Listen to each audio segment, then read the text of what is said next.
Hi అండి, welcome to my channel. మనకి December 1వ తేదీతో కార్తీక అమావాస్య అనేది వచ్చిందండి. అంటే ఈ రోజుతో కార్తీక మాసం అనేది అయిపోతుంది. డిసెంబర్ 2వ తేదీ పోలీ పాడ్యమి. ఈ రోజుతో కార్తీక మాసం పూర్తయి మార్గశిర మాసం మొదలవుతుందండి.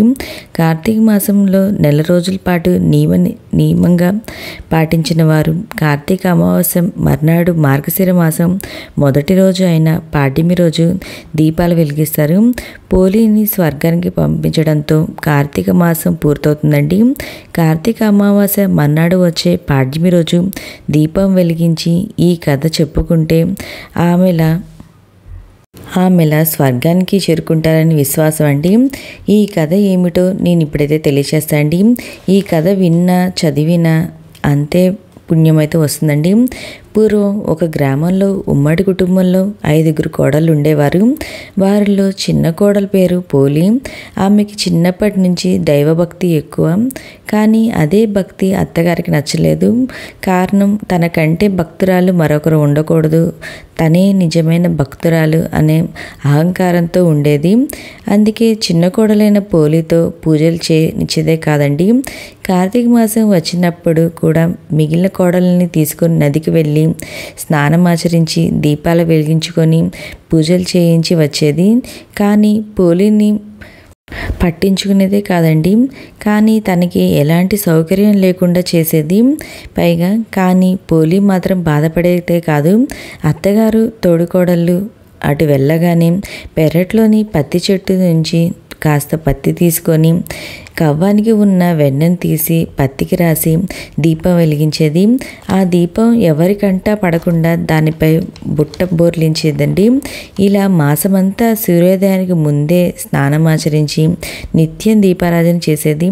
చివరికి కార్తీక అమావాస్య పూర్తయి ఆ మర్నాడు మార్గశిర శుద్ధ పాడ్యమి వచ్చిందండి. ఆ రోజు కూడా అందరూ నదికి వెళ్ళారు. పోలికి చేత నిండా పని అయితే అప్పగించి వెళ్ళిపోతారండి. ఆ రోజు కూడా ఎప్పటిలా ఇంటి పనులు పూర్తి చేసుకొని కార్తీక దీపం వెలిగించింది. ఎన్ని అడ్డంకులు ఎదురైనా పోలి భక్తి తప్పకపోవడంతో చూసి దేవతలందరూ ఆమెను దీవించారు. ఆమెకు ప్రాణం ఉండగానే స్వర్గానికి తీసుకువెళ్లేందుకు పుష్పక విమానంతో వచ్చారు దేవతలు. అప్పుడే ఇంటికి చేరుకున్న అత్తగారు మిగిలిన తోడుకోడళ్ళు విమానాన్ని చూసి ఆశ్చర్యపోయారండి. అది తమ కోసమే వచ్చిందనుకుంటున్నారు. కానీ అందులో పోలిని చూసి నిర్ఘాంతపోయారు. తాము కూడా స్వర్గానికి వెళ్ళాలనే తాపత్రయంతో పోలి కాళ్ళు పట్టుకొని వేలాడే ప్రయత్నం అయితే చేసిన ఫలితం అయితే లేకపోయిందండి. విమానంలోని దేవతలు పోలిని మాత్రమే స్వర్గాన్ని తీసుకునేంతటి నిష్కల్మషమైన భక్తి ఉందని చెప్పి వారిని కిందనే వదిలేసి పోలిని తీసుకువెళ్ళిపోతారు.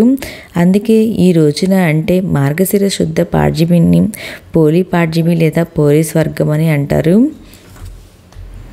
ఇదే అండి పోలి పాడ్యమి కథ. ఇది మన తెలుగు అమ్మాయి కథేనండి.